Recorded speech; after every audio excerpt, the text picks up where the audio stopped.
Olá, voltando aqui mais uma vez o segundo episódio do Na Banguela, o nosso podcast com o João Carolo, com o Marcelo Peixoto e com a sua participação. Afinal de contas, aqui você se inscreve, você ativa o sininho, você deixa o seu like e você vai compartilhando para trazer mais e mais pessoas para essa discussão, para comentar por aqui, para tratar com a gente dos principais assuntos do Rio de Janeiro, do Brasil e do mundo. Bom, o assunto dessa semana, o grande assunto, é a CPI da pandemia, determinada pelo ministro Barroso no STF, recebida pelo Senado, uma grande confusão envolvendo Cajuru, Bolsonaro, vazamento de áudio e no final acochambrada ali do jeito que todo mundo queria, não ficou ruim para ninguém. Aliás, essa é a cara do Brasil, eu gosto do Brasil exatamente por isso, porque a gente sabe acomodar, acochambrar todos os interesses, isso aí é uma sabedoria. E aí, brasileira, né? É verdade. O que a gente tem de melhor é saber que o jeitinho brasileiro é uma virtude brasileira. Sim. A gente subverteu o jeitinho para falta de ética.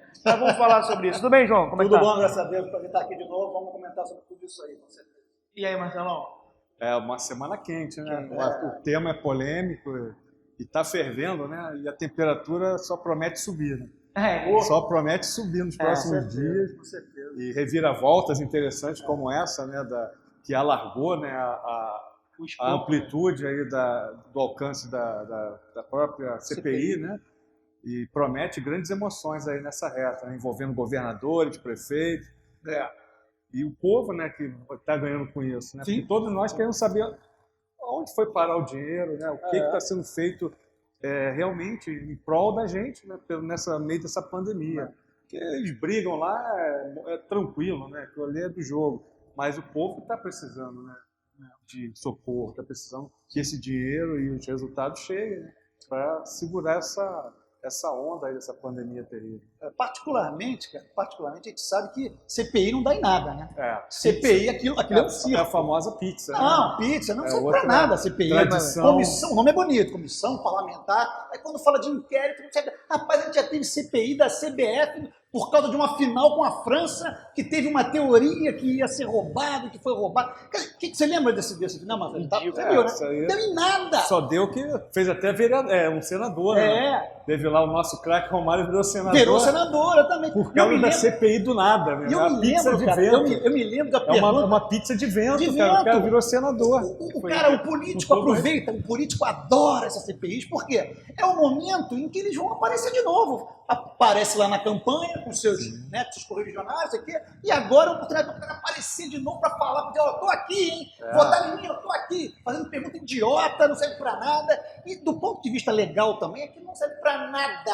Chega na mão da Polícia Federal, no caso, ou do Ministério Público, aquilo tudo não tem proveito nenhum.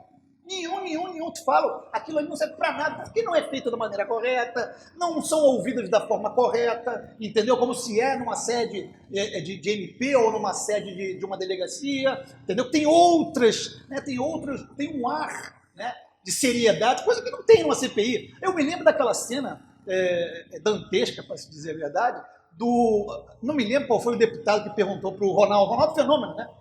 Levaram o Ronaldo Fenômeno, cara, para ser ouvido, baixo de vara.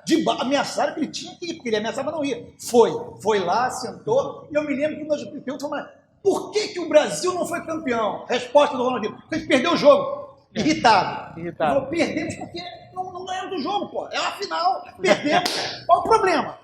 Tipo assim, ainda peitando o cara. Aí o deputado, tá bom. Olha que significa. Então perderam? Perderam, 3-1. A gente teve grande vergonha. É isso aí. Acho que a única CPI que foi uma CPI decente foi a do Mensalão. É. Eu lembro bem que foi uma ótima CPI. Porque rendeu alguma coisa. Realmente. Não é só por isso, porque Eduardo Paes foi protagonista ali, foi muito bem como deputado. O Onyx Lorenzoni, que hoje está ali colado com o Bolsonaro também, foi muito bem. E outros grandes, alguns da esquerda foram muito bem também. Roberto Jefferson. Roberto Jefferson foi o artista, né? Macunaíma. Foi o artista e tal.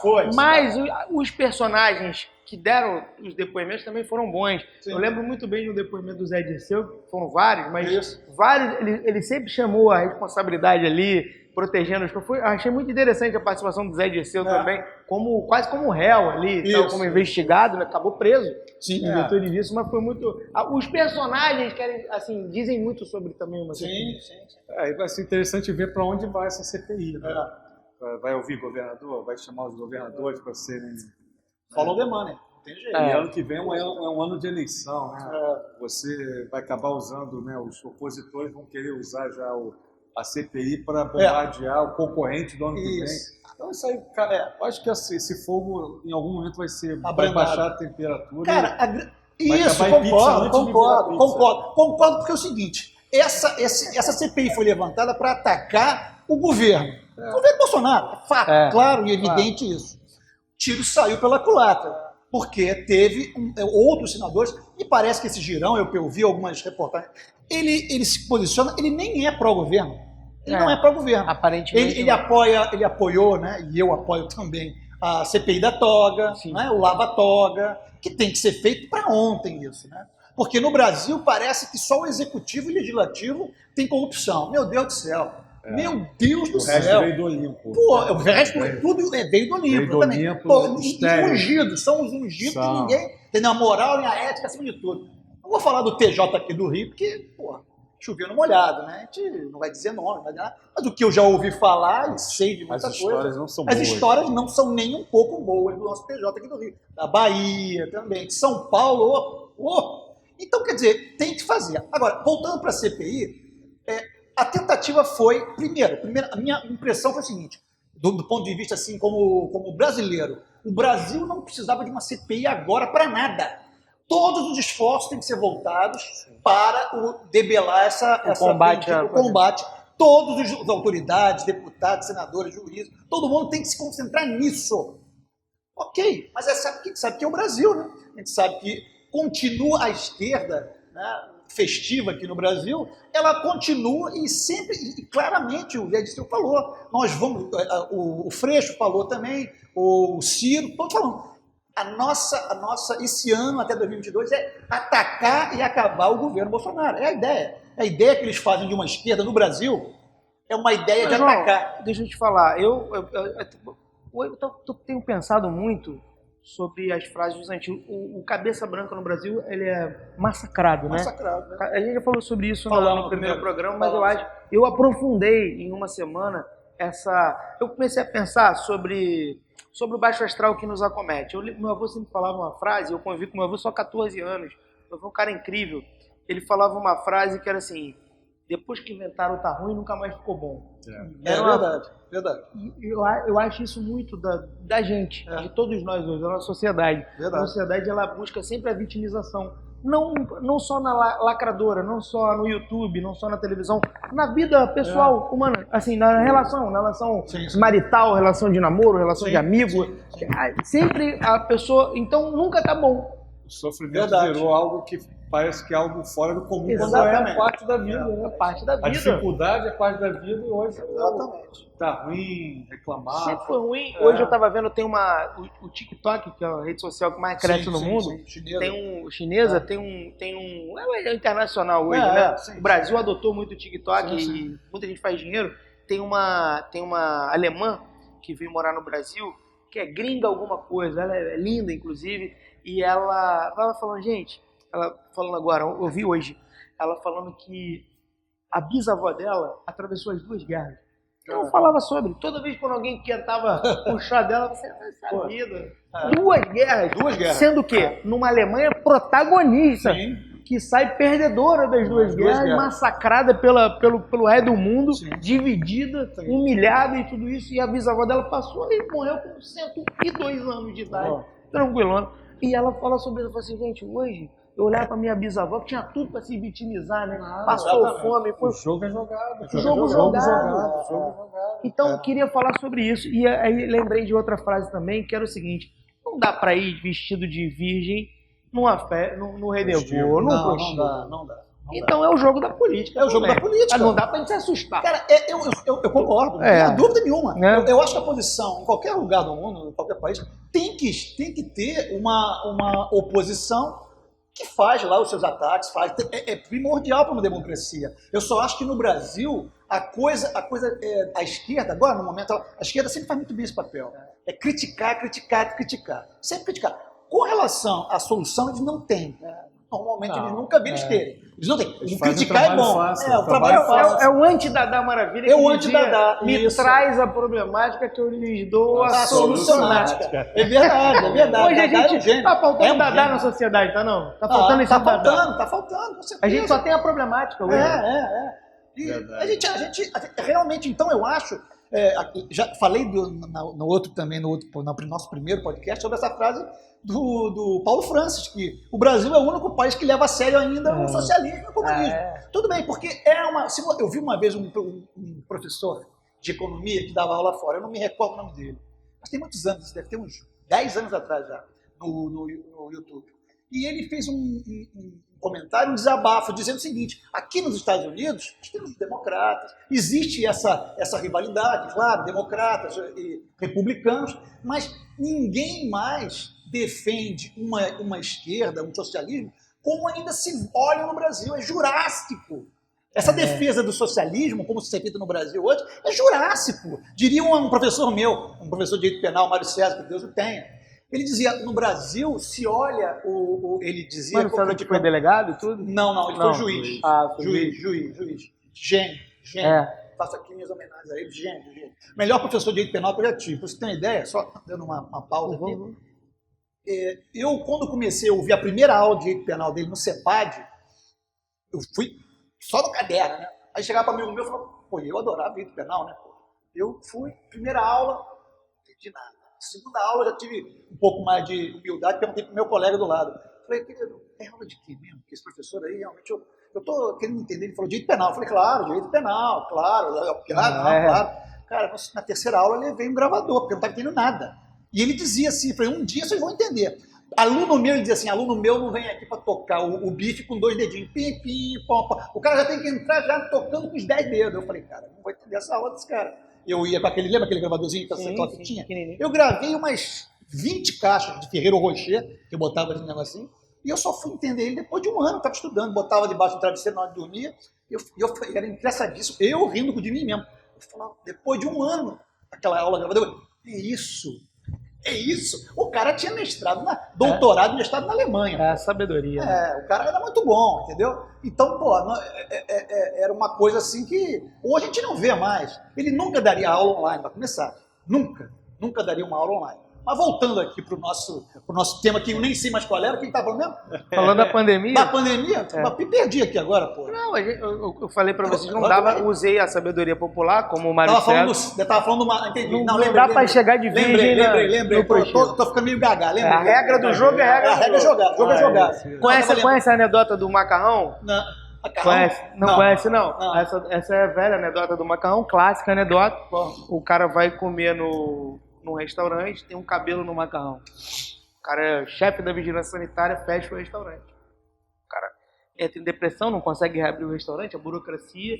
Para se distrair, ele vai numa casa de tolerância dessas aí, encontra o cara. E, ali com uma boca na botija, e o cara fala assim, meu irmão, você fechou meu estabelecimento por causa de um cabelo. Aí eu falei assim, mas se eu achar um macarrão nessa menina aqui, eu fecho isso aqui também. É cada um no seu lugar. Verdade. Eu acho que a gente não pode esquecer disso. O cara tá lá na vida pública, ele tem o interesse dele. Porque hoje, eu não acho que tem interesse sobre um determinado assunto, e até subverter esse assunto é covardia intelectual, não. Acho que covardia intelectual é você fingir. E eu acho que o grande problema da esquerda hoje, dessa nova esquerda, solista, que ela envergonha a velha esquerda, inclusive, com certeza, é que eles fingem uma humanidade que eles não têm. Não tem. Isso é fundamental, é isso mesmo. Eles fingem isso. Cínica, exatamente. É uma preocupação cínica, genérica, sempre querendo abranger a salvação de uma causa muito maior do que qualquer coisa. Quando tem aqui do lado passando fome, ou muda uma realidade próxima, né? A comunidade, o trabalho em prol de algo palpável, né? Mas ficar nessas causas de pautas absurdas, né? O meio ambiente, né? Hoje que o Bolsonaro aí foi grave, o governo federal foi gravemente atacado, E o grande problema ambiental do Brasil não é a Amazônia, por mais importante que seja, é esgoto. Saneamento básico. É a nossa Baía da Guanabara totalmente imunda, porcalhada, os rios, todos eles, uma imundície. Esse é o verdadeiro problema do Brasil. Nelson Rodrigues vai ser sempre citado aqui, sempre porque será. qualquer coisa que eu me tomou vai sempre citar, ele dizia isso. Ele falou assim, gente, ninguém... Ele dizia que não entendia muito as religiões, porque ninguém era mais distante do que o próximo, do amar ao próximo. E é um fato, né? O próximo está sempre longe. Ele fala assim, gente, o próximo está sempre em Cuba. Verdade. Ele falou, usava muito Cuba, né? Verdade. O próximo está sempre longe. Nunca é quem está do lado. Então, a Amazônia é uma ideia. A maioria das pessoas nunca foram. Eu nunca fui na Amazônia. Não. Então, fui a Manaus. É sempre uma... mas não é a Amazônia. Não. Então, até porque você leva dias para visitar a Amazônia. Com certeza. Então... eu fico pensando nisso. Falar da Amazônia é falar de uma ideia que não é palpável, que a gente não tem. É o que o Jordan Peterson fala, né? E atacado pelos esquerdistas é aquela tese dele do enquanto o jovem não arrumar a cama dele, ele não tem aptidão para salvar o mundo. Não tem. Porque é muito fácil você abrir mão das suas responsabilidades e pegar uma causa que você nunca vai ser aferido. Temos uma Greta aí, né? Que é um bom exemplo disso. Né? Poxa, que menina garota com tanto... quantos anos ela tem? 15 anos? 13, 14 13 anos, não arruma a cama dela e está reclamando que acabaram com a minha infância. Vai salvar o quê, cara? Brincadeira. Faz uma coisa. O que a China fez agora, Marcelinho? Pô, então acabou com a infância de todo mundo, acabou com a minha velhice, porra. Que porcaria é essa, cara? Eu, ao contrário de vocês, eu sou muito fã da China. Dessa China, eu sou fã da China. Por quê? Porque eu acho que eles jogam o jogo do poderoso. Não tem a dúvida. Eles jogam o jogo que eles não mentem pra ninguém, não. Eles chegam lá e... Agora... O problema é que o dinheiro que eles botam aqui é pra galera que mente contra a gente. Não, sim. Cabe a gente. Cabe o jogo jogado. O problema é de vocês, pô. O jogo é jogado. O problema é de vocês. Assim, o que você falou aí tem muito a ver, por exemplo, o cinismo hoje em dia, na esquerda, é diferente, por exemplo, de um João Saldanha. Porra. O Saldanha é comunista, todo mundo sabia disso. Mas não tinha esses mimimis, Niemeyer. Não tinha esses mimimis, né? Não tinha esses mimimis. Eu lembro agora de uma reportagem na época do Boulos, né, lá em São Paulo. Sim. Ele foi gravar na casa dele, atrás da estante dele tinha Mao Tse-tung, Stalin, entendeu como é que é? E podia botar o Hitler, porque o Hitler era tava ali. Dos dois. E eu, no meu modo de ver, aliás, na Europa, ninguém defende Mao Tse-tung e Stalin, não, tá? Não defende, não, nem nos Estados Unidos. Democrata ninguém faz isso, não. Genocida. Exatamente. Genocida. Não, pau a pau. Eu vi, acho que foi um repórter que esteve na Rússia, uns anos, conversando com um militar da época do Stalin, e ele falava com um certo ar de competição, dizendo que não, Stalin matou muito mais do que o Mao Tse-tung. Entendeu? Aqueles gulags, né, que tem os gulags.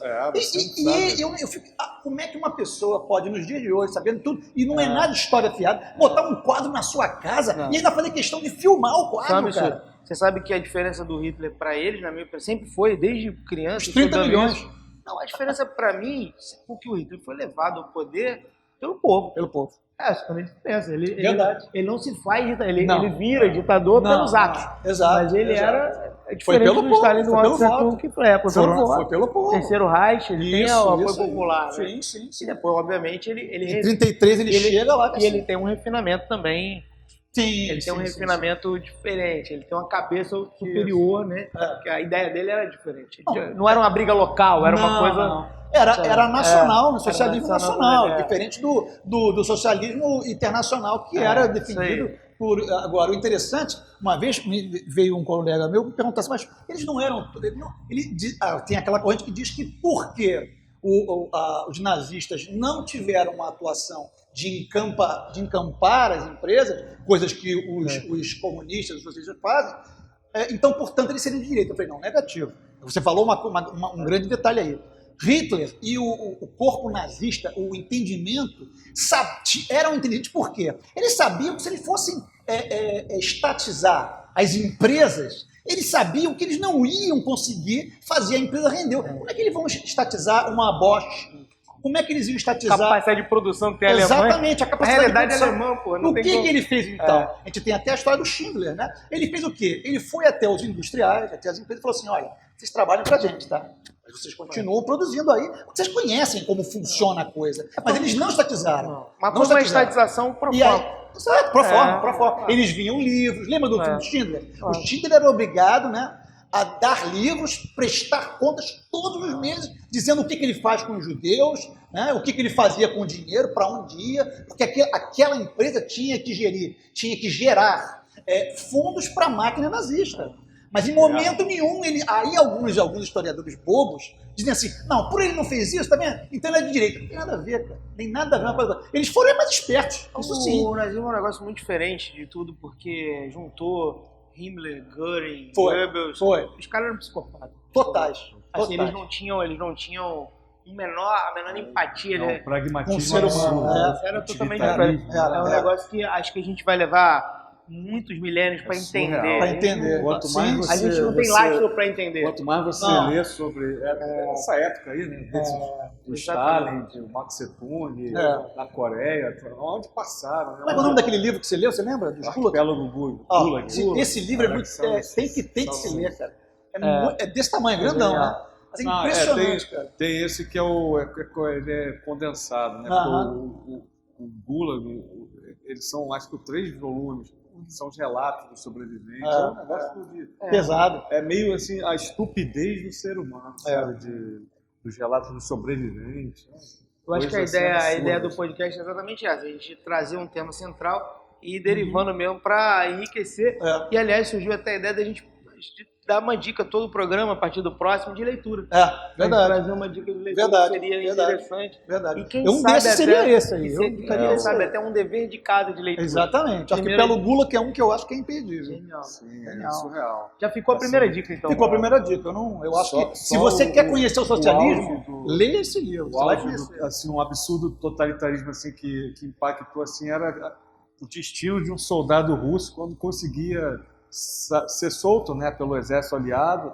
Ele retornava para a Rússia e lá ele era jogado para a prisão, isso aí. suspeita de ser um espião. Acabou. O cara sobrevive, volta para... Não vira herói. Não vira herói, não. Você teve contato com a Europa, pode ter se contaminado, pode ser um espião. Exato. 15 anos na Sibéria. 15 aninhos só. Mete som a quarentena. Isso é quarentena. Isso é quarentena. Reclamando da nossa, hein? A gente falando mal, exatamente. Vamos entrar na nossa aqui já também. É verdade. A gente está reclamando da nossa. Você falou de direito penal? Eu estava falando, eu estava penalista. Pode falar. E a gente vive um momento, não chamaria de cheque, mas de um momento de holofote no direito penal. Sim. Com o menino Henri, né? Henri. Absurdo aquilo. E aquela... Eu, assim, queria saber de vocês, que são especialistas, né? No caso, o especialista é o João Alma, você já convive com o João há muito tempo. Osmose. E eu, já deve ter, e tem a sua visão. Direito também, claro. A sua visão claro. Eu não tenho mais essa visão. Então eu olho apenas a sociedade, né? Nisso eu sou bom porque trabalho com ela, olhando. E até contar isso para vocês, eu estava transmitindo um jogo, uma rivalidade imensa de basquete no sábado, Bauru e Mogi. Mas antes disso, no outro sábado, eu transmiti Corinthians e São Paulo também no basquete. Aí começa o jogo, 5 minutos de jogo, o Corinthians está vencendo, aí a torcida do São Paulo, que era a maioria até ali, porque o São Paulo tem um time melhor, fala assim, esse narrador é corintiano, esse vagabundo, maloqueiro, não sei o que. São Paulo vira o jogo, no segundo quarto. A torcida do Corinthians fala assim, esse pilantra, Bambi, tricolor. Eu falei assim, vocês decidam aí. O meu time, inclusive, não tem nem time de basquete. Não tem nem time de basquete, não tem. Falei, aí para. E agora Mogi, Bauru, a mesma coisa. No outro dia eu fui transmitir um boxe, e aí... E eu não gosto de fazer luta, mas eu tive que fazer. Não tinha começado a luta. O cara falou assim, esse narrador é um M... Não pode transmitir essa luta. Assim, não tinha começado a luta. Nem começou, pô. Então, eu tô falando de... Eu vivo essa experiência hoje do julgamento. Onde eu quero chegar. Convivendo todos os dias, sem exceção, sendo xingado, muito julgado, xingado. Eu gosto muito disso. Sou meio Renato Gaúcho. Eu não gosto muito do aplauso. O aplauso me causa assim, uma certa... O elogio Estava falando com o nosso diretor de nosso DTV aqui há pouco, sobre a dificuldade, citando um exemplo da minha vida, do aplauso. O aplauso, as pessoas querem mais aplauso do que o sucesso. O aplauso mesmo que... Às vezes atrapalha muito. Rapaz, e... uma ferramenta de provar o homem, né? O É, aplauso prova muito. Klaus, então eu desconfio. Eu Vai dar gosto uma pedrada. Verdade. pedrada, eu curto, sempre me apaixonei por ela. É verdade. E aí, deixa eu falar pra você, eu só olho o ser humano, eu tô vendo, assim, vocês são especialistas, você é um especialista, mas todo mundo é especialista. Antigamente a gente tinha os Hoje técnicos todos de futebol, Agora- hoje a gente tem juízes, Tudo. advogados, penalistas, a gente tem tudo, qualquer assunto. Tudo.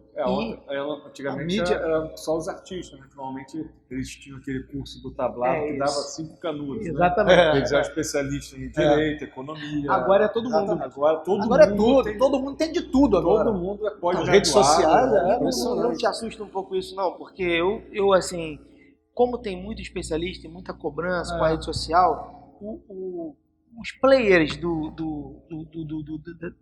direito penal, o pessoal que investiga, a justiça, os delegados, a galera não está se precipitando para dar uma satisfação muito rápida Sim. num assunto que é muito Sim. Nunca é complexo. bom, nunca é Não, bom. nunca é bom. Os Porque- profissionais estão preocupados com isso. O clamor popular é normal. Sim, é, sim. né? Mas É os importante, profissionais, né? fala do ponto de vista profissional. Com certeza. Porque eu olhei para isso, e aí eu falei assim, cara, esses caras já estão condenados. Não está muito rápido tudo isso, não. Sempre é. Quando tem, o caso do Nardoni também bem, uma situação bem parecida. Quando a coisa vai para a mídia e a mídia viu que aquilo está vendendo, meu amigo. Na minha época, cara, eu não vou dizer qual é a época, porque eu não quero entregar, porque nós somos jovens, Sim. mas um tempo atrás, cara, delegado não falava na televisão. Eu sou maluco. Mas por que, Marcelo? Porque delegado lida com bandido, meu querido. Eu não quero que o delegado não pode se expor para amanhã ou depois estar no lugar e o bandido sabe que ele é delegado. O bandido não pode saber que o cara é delegado, senão pode ter uma trairagem, entendeu? Então o policial, eles nunca fizeram isso, aparecer em câmera, aparecer... Né? Nunca... Estamos com um delegado com um canal de YouTube, né? Exato.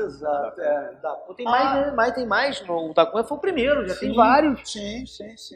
É coisa para um defensor público, um promotor, sim, um juiz. Mas o delegado que está mais na frente de batalha, o policial, normalmente não aparecia. Hoje em dia, como você falou, eles têm rede social, tem um canal de YouTube que o cara é o delegado fulano de tal. Pois bem, não é bem isso que a gente espera, né? E há sempre um julgamento precipitado. Embora me pareça que não é o caso. Não, eu sei que não. Até pelo caso, até pelo flagrante da coisa. Até pelo andar da coisa, eu percebo ali, como no Nardoni também. Aliás, o Nardoni, quando apareceu a primeira notícia, eu me lembro que na época eu namorava já tem muito tempo, minha mulher que se vê, tem muitos anos. E eu falei pra ela na hora. Pega no Google. A gente sabe vai no Google. Só vai no Google. O casal Nardoni, cara. Resolve Quando no Google. aconteceu a morte do casal, na mesma hora eu disse aí, o que aconteceu ali? Né? Eu falei, e acertei, claro, dei sorte, mas pela dinâmica da coisa, eu falei, eles bateram, foram dar uma reprimenda muito forte, o garoto veio a óbito, eles não sabiam o que faziam, entraram em pânico, criaram aquela história maluca. Claro que foi isso.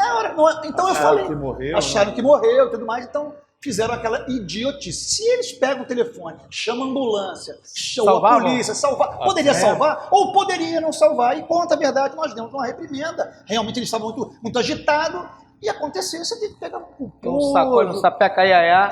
Pegaria algum crime, pegaria, mas eles não iam pegar uma pena que pegaram, aí absurda, altíssima. Seria lesão seguida de morte, alguma coisa assim. Você bater um pouquinho mais que veio a causar a morte. Enfim, esse caso é diferente agora?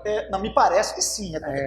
Eu, como advogado, eu gosto sempre de olhar o inquérito, porque a gente fica ouvindo as pessoas falando, é triste, né? A melhor coisa, é triste, né? A melhor coisa é perigosa. O que você acha, João? Vou trazer outra frase antiga que meu avô falava, mas minha avó, e acho que não dá. A gente está se empreendendo pelo ouvido, não tá? Tá, muito, né? Muito. Mas todo mundo, como você falou muito bem, todo mundo quer ser especialista. E o cara vai logo. Tem um cara agora, que é engraçadíssimo, minha mulher agora de ver. Eu não sei se é bom ou se é ruim. Eu só estou dizendo que é interessante. Ele criou um canal em que ele lê lábios e ele lê também a expressão. Se o cara fizer uma sobrancelha pra cá, é mentiroso. Se o cara fizer uma pra cá, tá tudo bem. Se o cara fizer assim, e esse cara aí... É o Lightman, aquele... É um tipo Lightman, não pode isso. É o seriado de antigamente. Que, né? Metaforando. Metaforando, é isso? Metaforando, muito bom. O cara tá lá ganhando seu dinheirinho, nada contra isso, mas ele faz isso. E a minha mulher adora. Quando tem um caso desse, ela, vamos lá ver. Aí eu vou lá, a televisão tá no quarto, eu tenho que ver, pô. Ela me pergunta, vamos lá ver, eu já tô vendo, né? Eu já tô vendo, não tem que escolher, tá lá, tô vendo. Aí tá lá o cara, aí o cara vem, olha, veja aqui, né? Pô, botaram até o Sérgio Moro, cara. Na época que ele falou, botaram o Sérgio Moro. Aqui, essa hora ali, a sobrancelha arqueada, mentiu. Botaram o Bolsonaro também, ali, teve uma hora que o Bolsonaro fez assim, ó, não sei o que, aí ele fez assim, olha lá, a mão no nariz. A mão no nariz é fundamental. Essa posição é XY, aí fala uma equação. Riso nervoso. Riso nervoso. Tem um cara, mas o metaforando é bom, mas o Ricardo Ventura é o melhor, pra mim é um neurocientista. É um barbudinho, não? Isso aí. Eu acho que o Ricardo Ventura, ele, e aí me baseei no que ele falou, porque quando surgiu a notícia, apareceu lá na TV a notícia, ali em março ainda, eu falei, não quero saber, porque a nossa experiência de vida, não de direito, pensa, cara, isso aí, meu Deus, isso já aconteceu, já imaginei o cenário, eu não queria mais ver. Mas vendo o canal do Ricardo Ventura, ele fala um negócio interessante, ele fala assim, ó, a gente não sai pra olhar a pessoa e caça um coelho toda vez, não. Muitas vezes a gente não identifica nada. No caso deles, ele não identificou muita coisa, só dois detalhes. Do Jairinho. O primeiro detalhe do Jairinho é que, no depoimento do Jairinho, é que ele identifica uma recordação que só quem estava lá poderia ter, quanto às lesões. Ele fala assim, ninguém sabia quais eram as lesões. E quando se fala da lesão, que era um negócio da autópsia, ele pensa, aí eu falei assim, ele tá lembrando do que aconteceu. Aí ele não mata a charada, não fecha a questão, porque como o Jairinho pode ser, até tem características de ser um psicopata, ele não dá pista. Só que nessa e o pai hora dele ele tem lembra. muito a ver com isso, né? Segundo ele dizem. lembra, exatamente. E da mãe, ele também acha muito convincente tudo que ela falou, exceto por um fato. Ele entrou na rede social da mãe e todas as fotos estavam com o garoto no pano de fundo. Que ele falou assim, isso é quase impossível numa mãe. Nenhuma mãe tira selfie com o filho atrás. Muito difícil.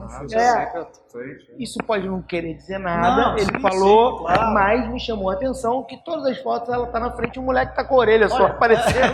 Não resta a menor dúvida que isso pode ser, isso deve ser, é uma ciência. Tem um estudo por trás disso. Agora, claro, não tem ideia, não serve pra nada pro nosso direito. Nada. Esse investigação Discovery é até um negócio pesado, né? Eu já vi. Cara, às vezes eu faço maratona daquilo, tô em casa, tô vendo aquilo lá, um atrás do outro. Mas é muito interessante, até do ponto de vista de penal, né? Analisar aquilo lá. E teve um caso muito interessante que um cara falou, o policial falou assim, nós usamos esse detetor de mentira, o polígrafo, para poder entrar numa pergunta mais pesada, né? Numa coisa mais, esse cara tá nervoso, tipo assim. Mas teve um caso que eu me lembro que ele falou assim, cara, de 1 a 5, de 1 a 5. Sendo que o cara tá mentindo. 2, 3, 4 não está e nem 5. 4 e 5 são pessoas que não estão mentindo. Ele falou, já peguei pessoas aqui que no final a gente descobriu da investigação que era efetivamente o cara, né, o autor, e chegou a 4, 4,5. Ele falou assim, espetacular. E quando a gente começou a investigação, a gente até quando tem muitas pessoas a ser investigadas, a gente faz uma varredura, tipo assim, esses aqui, 5, 4, vamos pra lá. Vamos focar nesses caras aqui. Uma das maiores especialistas brasileiras em psicopatia é a Ana Beatriz Silva, uma psicóloga. Ela escreveu vários livros sobre psicopatas, ela fez uma pesquisa, ela chegou numa conta até, eu estava vindo para cá, umas entrevistas dela, uma delas no jogo é muito interessante, que o jogo começa a provocar, se é irreversível, por que não apenas de morte? Ela falou assim, não, é irreversível, a gente conhece, o Parkinson também era, e hoje já não é mais, e é mais ou menos o mesmo lugar do cérebro, ela fala, então eu não sou a favor. Ela fala que 4% das pessoas são psicopatas, 25% da população carcerária é psicopata, e ela é a favor de separar psicopatas e não psicopatas na população carcerária, ela tem esse número, 25. 25 contra 75. Entendi.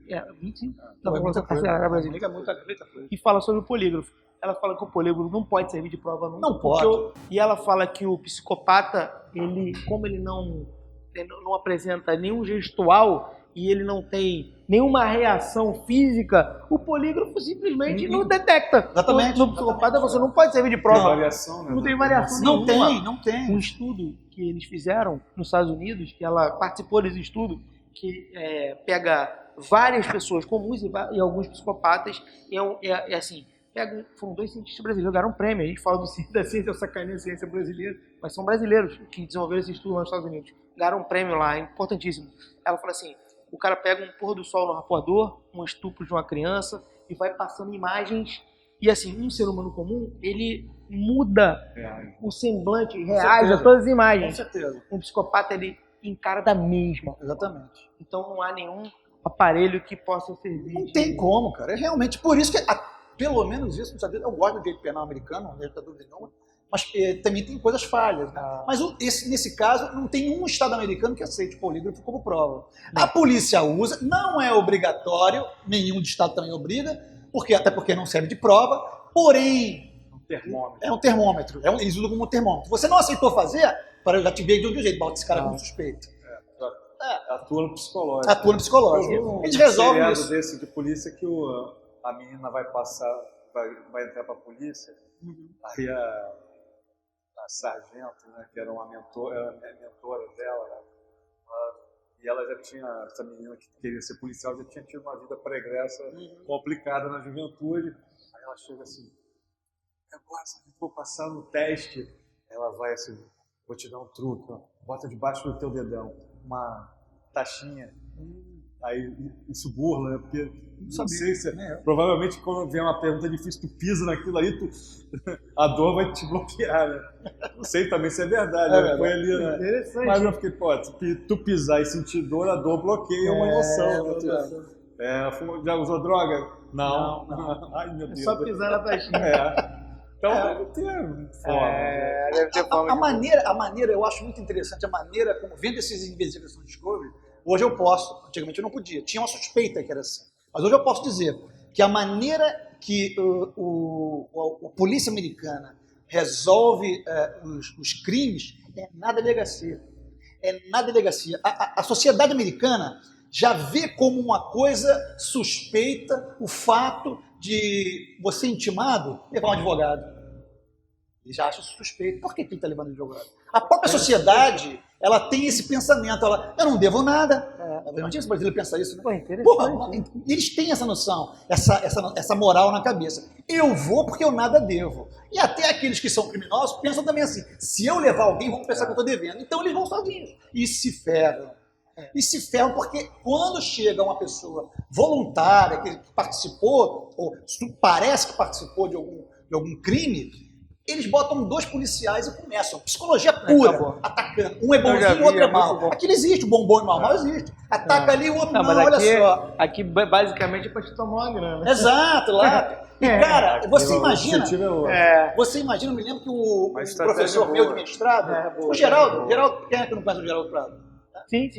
Ele falava, João, falava pra turma, não pra mim, falava pra olha, todos eram advogados criminais, ele falou assim, cara, ele na época, hoje ele desembargador se aposentou, não sei se ele se aposentou, né? Ele dizia assim, cara, o cliente de você não pode ficar mais do que 1 hora na delegacia, mais de 1 hora, mais do que isso na delegacia, já é tortura pra mim, ele tem um ladozinho dele, o pezinho, né?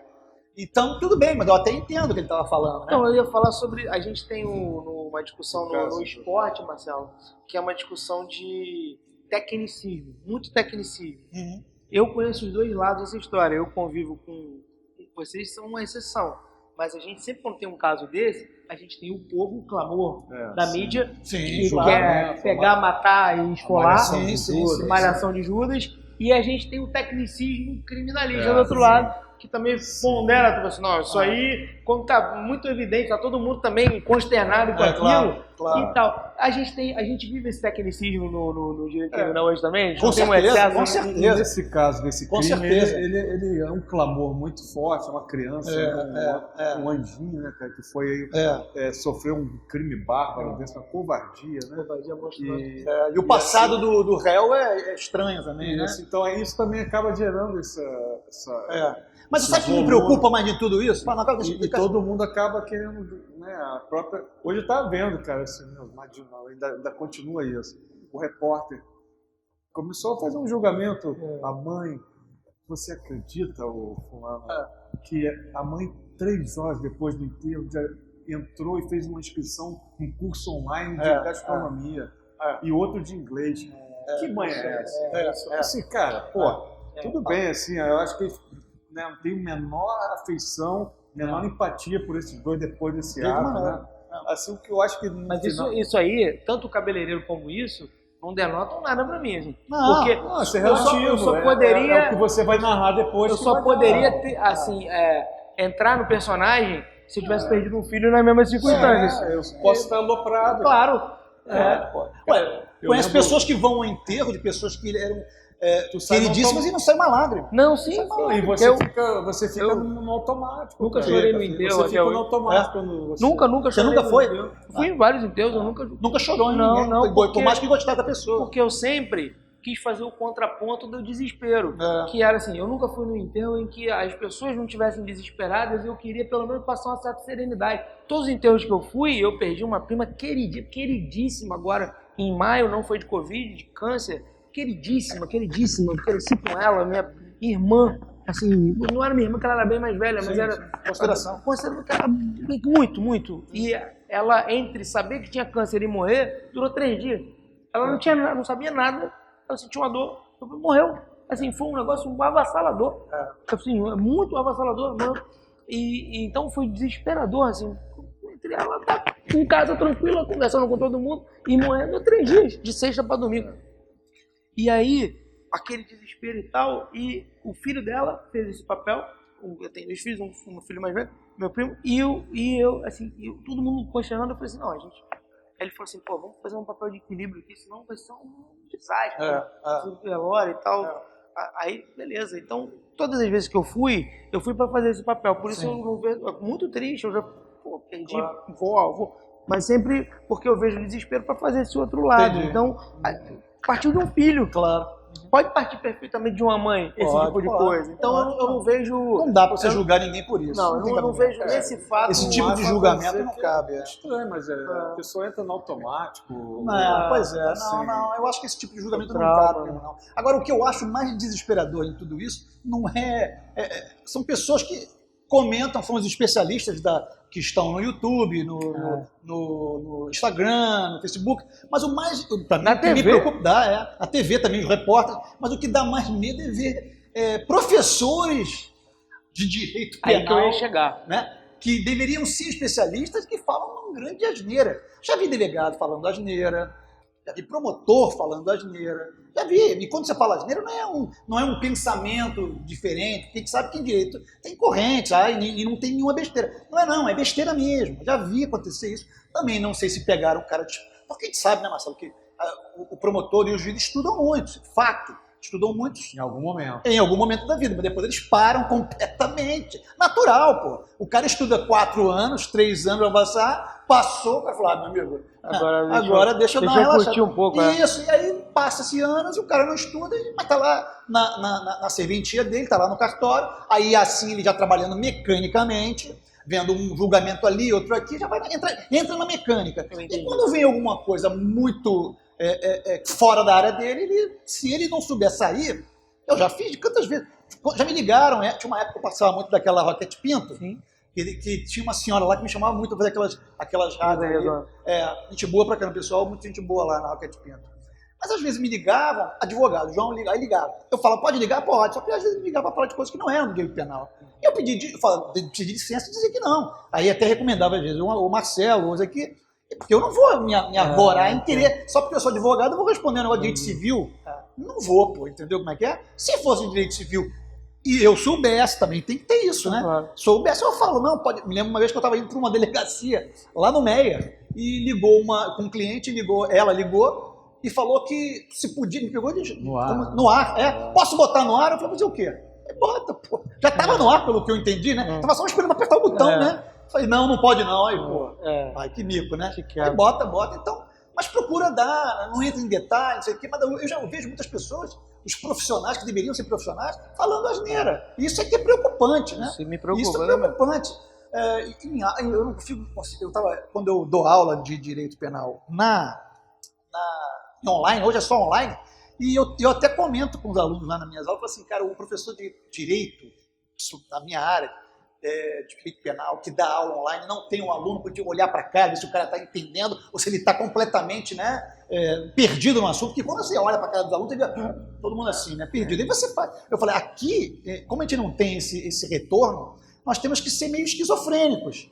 Você fala de um jeito, fala de outro, você fala 5 exemplos, você não fala só 2, você fala 5 exemplos, porque você não sabe se o aluno que está em casa, ele é um cara que já estudou muito, ou que ele começou a estudar agora, entendeu? Agora, o preocupante é aquilo que você falou, antes de a gente começar aqui, você falou com relação a... O professor gosta muito de ter aquele retorno, né? De ser meio que endeusado, do aplauso. E tem muitos que estão agora numa outra vibe. Estou protegido. Eu tenho uma câmera, ninguém me pergunta nada. E eu já vi professor fazendo aula com teleprompter atrás. Você percebe que ele está lendo a aula, entendeu? Não sei o que, aí o olhinho dele assim, né? Então, o que é isso, rapaz? Não faz isso não, cara. Não. E tem professores que nem disfarçam. Eles botam como é que é o nome ali? Hein, rapaz? Não, daqui. Mesa digitalizadora. Eles botam ali a aula e começam a ler o slide que eles mesmos fizeram. Mas como é que é isso, cara? Imagina, direito penal, começou aqui, as nações filipinas, olhando para o negócio e lendo. Não dá para ser assim, entendeu? Você não pode. Eu vi tem alunos que falam assim, mas professor, para isso aí me recomendo teu livro aí que tu leu, pô. Me dá esse livro que tu leu, que eu leio em casa, não preciso do senhor. Locutor de livro? Isso não existe, cara. Locutor de livro, porra. Entendeu? Então, tem gente que gosta disso aí mesmo. O estrelato, eu prefiro esses, tá? Porque estão botando a cara para bater. Agora, hoje em dia, você fica atrás das câmeras, você fica tranquilo, o cara não fala nada, ninguém vai perguntar nada para você, pô. Ninguém pergunta nada. Entendeu? E se perguntar, tu pode abrir o livrinho do outro, o livrinho aqui, responder o aluno, entrar no Google. É um momento muito difícil, né? E vai agora, né? Infelizmente, isso vai render mais agora com a troca da defesa da mãe, né? Mas você sabe o que é? Sentiu, né? Mas tu sentiu, né? Ah, sim. Ali tá claro para mim a estratégia. Os dois estão indo pro precipício. Os dois juntinhos. O que fez Ataca o cara, pô. Vai pro outro lado. Foi ameaçada. Exato, mas era óbvio. Coagida, ameaçada. Exato. Já tem o passado dele, narrativas que namoradas que batiam. Então, já tá feita a defesa aí. Eu apanhava, tinha que apanhar quieto, porque não sei o que, e é isso aí. Aí pegar uma pena menor e pronto. Vai ser isso. Ia ser bem possível, né? É a única maneira que eu vejo para ela se safar disso aí. E o garoto, e o Jairinho já foi pro saco. Foi pro saco. Isso aí. Não adianta o pai dele espernear, ligar para o governador. Pegou mal demais aquilo. Aquilo acabou. Vai acabar ele e o Sérgio Cabral junto lá. Exatamente. E sabe o que eu acho? Eu não sei se foi gravado, como é que eles definiram esse diálogo. Mas na televisão, é claro, o repórter diz que ele ligou para o Cláudio Castro, né, o governador em exercício, e nessa conversa dizem, porque eu não sei como é que descobriram isso, que o Cláudio Castro falou, eu não vou me meter.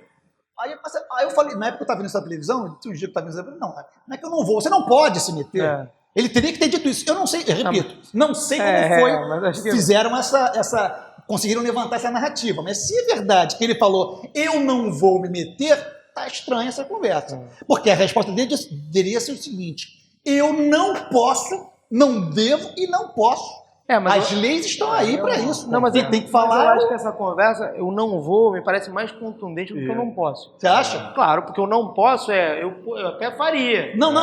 Mas não posso. Mas ele tem. Quando ele fala assim, eu não vou, não quero saber, é independente se pode ou não. Eu vejo de outra maneira, engraçado. Eu vejo que ele tinha que dizer. Não vou e não posso, pelo menos.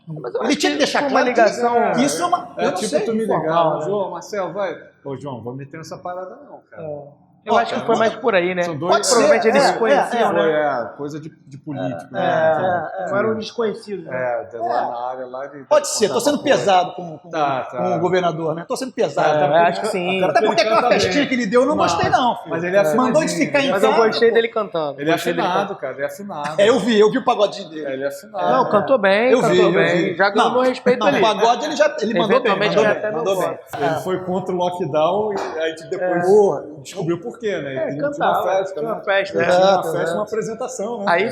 Aí eu já respeito. Aí eu já Porque parei. Eu vi a gravação, gostei também. Gostei da gravação. Ele tem a caneta. Poderia o Dudu Paraguaçu aparecer lá, né? Aí assim, por mais que tenha, ele já teve que enfrentar o boato da lancha, né? Não, aquilo foi armado, né? Foi armado. Já, inclusive, ele esclareceu aqui mais uma vez o Dudu que se ele pudesse estar de bobeira, estaria em Maricá, né? Aquilo foi desnecessário, né? Foi? Desnecessário. Acho que ele, poucas vezes... Cara, totalmente eu desnecessário. tenho uma experiência recente com o Maricá, transmiti os jogos do time da cidade. Né? Fui a Maricá várias vezes agora. O pessoal ama ele. E, caramba, só que é o seguinte, Maricá de fato tá muito acima da média hoje. Tá, cara, aquela região de Saquarema. Eu não vou pra lá há muito tempo. Maricá. Não, só queria Há dizer muito que tempo que eu não vou pra lá. Maricá criou só uma moeda.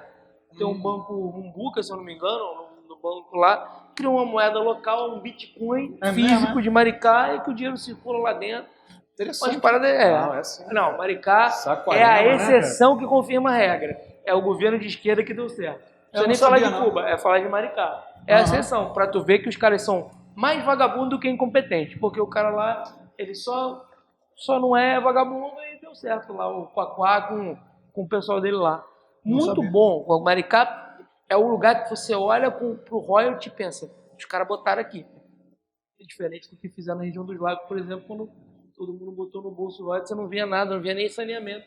Maricá, ao contrário, você olha pro dinheiro do royalty, você vê nas esquinas, você vê nos lugares. Impressionante, assim. Fiquei muito impressionado. Mas o povo não gosta do Dudu. Não. Não, pô, foi infeliz ali, mas também não tem esse rancor todo, não. Porque quando o cara tá ali bem, né? Ali, ninguém falou nada pra mim. Olha que eu já perguntei muitas vezes, Tô nem aí. Tô nem aí por isso. E aí, de fato, se ele fosse lá, ele poderia ir mais vezes. Bom, gente, é isso, né? Acho que sim. Foi maneiro, né? Dois assuntos que bastam, que são muito interessantes, né? É. Agora vamos ver como é que vai ser o desdobramento. Eu tenho certeza que na velocidade, Marcelo e João, dos fatos, daqui a uma semana, quando a gente voltar a se encontrar, a gente vai ter uma reviravolta nos dois casos. Assim, alguma coisa, não reviravolta no sentido de ir para um outro lado, mas no sentido de já ter muito mais notícias do que a gente tem hoje. certeza. Do que a gente imagina. Promete. Os dois casos. E sem dúvida, eu acho que esse da criança aí, do Henry, também está encaminhado. Agora, a da CPI, o couro vai comer aí. Vai ainda, porque eu já estou até imaginando, né? Só para a gente ter um gancho, sim. Estou imaginando ações no STF, Mandado de Segurança, dizendo que não caberia se investigar, né, as prefeituras e os estados, por causa do regimento interno e também que não haveria atribuição, no caso, seria atribuição, se me falha a memória, do governo, do Senado, sobre a Câmara dos Deputados aqui do Rio de Janeiro. Seria esse um argumento. Agora, como a gente também já falou no início... da CBF, né? Exatamente. Agora, como a gente já viu esse argumento foi muito bem feito pelo Pacheco, né? Que ele, como você comentou, entrou logo no final, e é difícil você querer... Aliás, uma coisa que eu quero só para terminar aqui, eu não posso deixar de falar Cajuru, esqueci de falar isso. Como você trabalhou com ele, né? Trabalhou com ele. E é um cara honesto, é um cara... Sim, aparentemente super honesto. É maluco, mas é muito maluco. Agora Dali, né? É uma espécie de Dali, um gênio louco, né? É impressão minha, ou ele gosta de atenção, holofote dele. Não, sim. Não é isso? É isso Deve mesmo, ser né? atenção. É isso, né? É isso, né? Todo mitono, exatamente. Ele gosta de atenção. Ele foi naquele Pingo dos Is. Ele se botou... Não, ele começou a montar a cama pro holofote. Foi.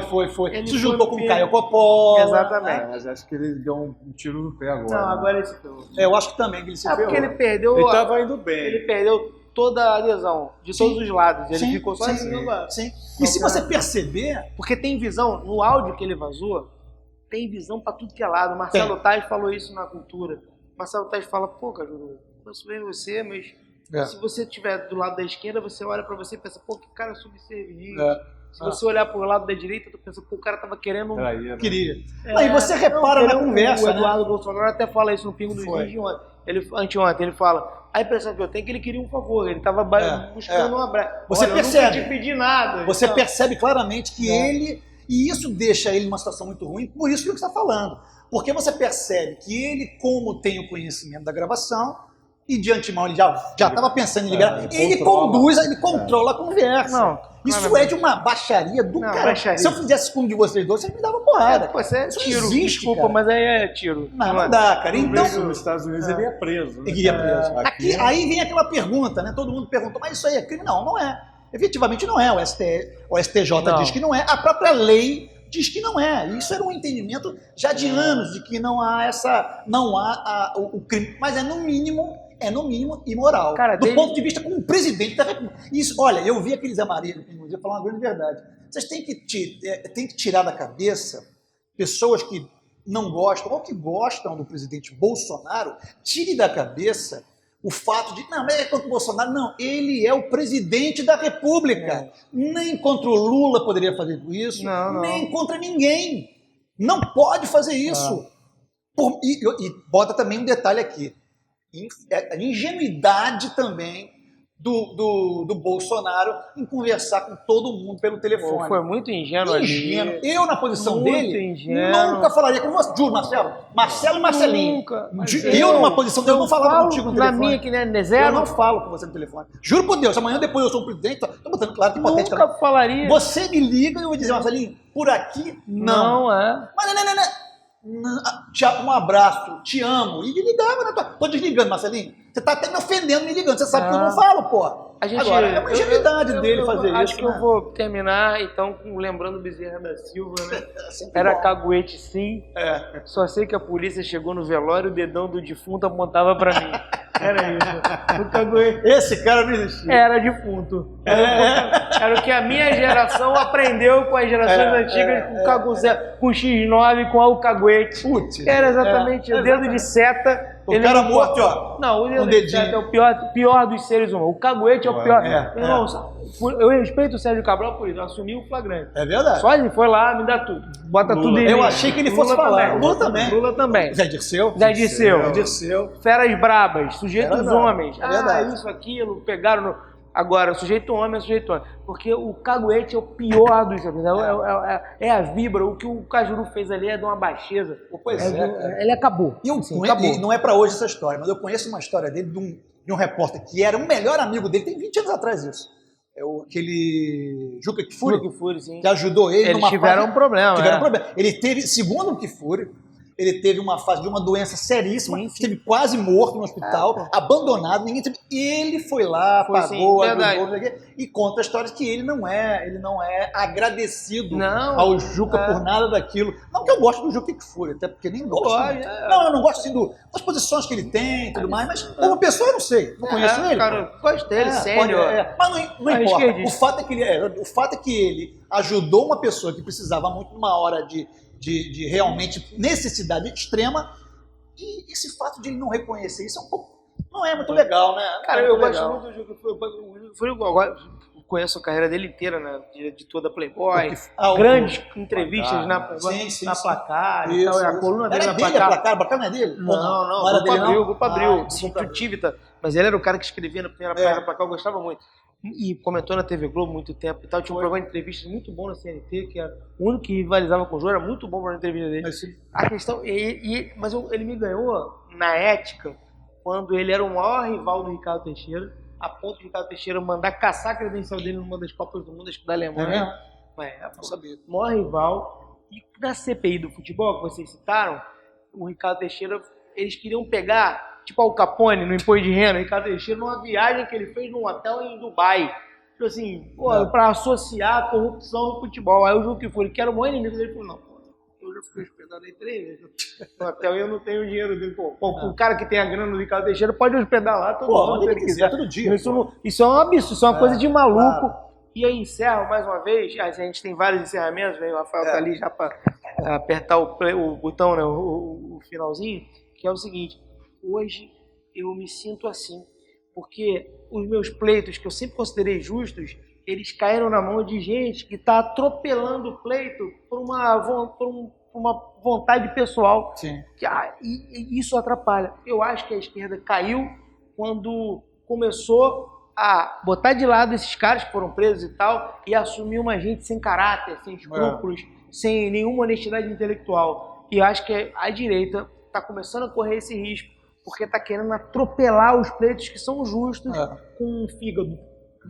Os mensageiros estão querendo ser E maiores nós, que a temos, mensagem. e nós temos que, Mensageiro temos que não descobrir ainda se é uma direita realmente. Né? Não sabemos nem se é direita, Nem mas sabemos. seja o que Aquilo for. que a gente falou da outra vez também, né? Seja Os militares o que for. eram de direita? Eu digo que não. Não, são. vamos Nunca falar foram. sobre Vai isso. falar sobre isso também. Vamos falar. Não Isso era. aí o Não Olavo era. tem razão. Não era. E o que parece que é uma direita porque o Paulo Guedes está ali. Aí tudo Ah, bem, sim, parece. sim. Ele realmente, claramente, tem um viés. Ele sim. Aliás, viés não, ele é todo de direita. Liberal, Né? Exatamente. Agora, o resto... Talvez nem seja. Talvez nem Muito seja. bem que você fala, Marcelão. Talvez nem seja. João, amigos, ó, deixe seu like aqui, Prazer. se inscreva no Na Banguela. Estamos só começando Tá e vamos ficar aquecendo. aqui sempre aquecendo. Tá aquecendo. Só o início. Então, se inscreva, ative o sininho, participe, compartilhe esse vídeo. A gente volta na próxima semana com muito mais. Valeu.